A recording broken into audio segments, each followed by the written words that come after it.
दादी और नानी की कहानियां। कहानी दो। एक शहर में एक बहुत बड़ा मकान था।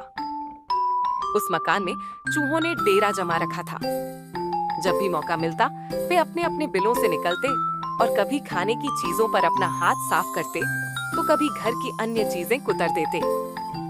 उनका जीवन बड़े मजे से बीत रहा था। इधर मकान मालिक चूहों से तंग आ चुका था, इसीलिए वह एक बड़ी सी बिल्ली ले आया।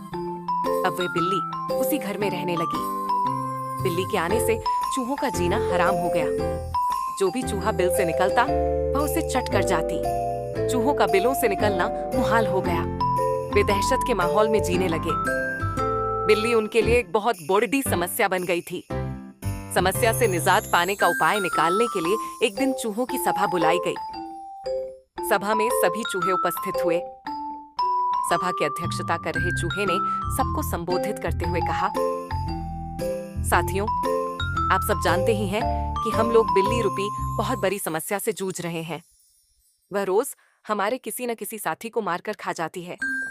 बिलों से निकलना मुश्किल हो गया है, लेकिन इस तरह हम कब तक बिल में छुपकर रहेंगे?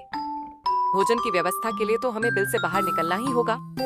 ये सभा इसलिए आयोजित की गई है ताकि इस समस्या का समाधान निकाला जा सके।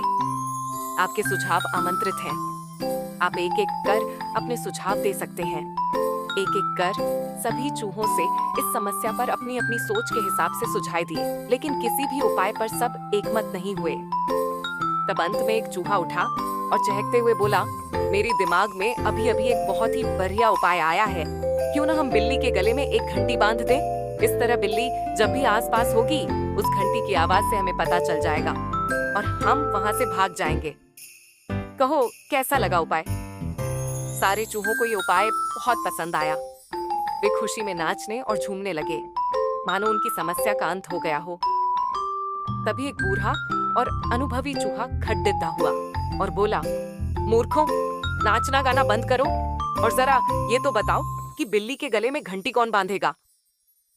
ये सुनना था कि चूहों का नाचना गाना बंद हो गया।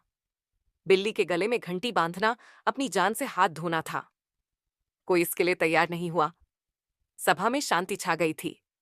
तभी इस शांति को चीरते हुए बिल्ली के कदमों की आहट सबके कानों में पूडी दिधी। और फिर क्या था? सब सिर पर पैर रखकर अपने अपने बिलों की ओर भाग खड़ी डरे हुए। सीख! योजना बनाने का कोई औचित्य नहीं यदि उसे लागू न किया जा सके।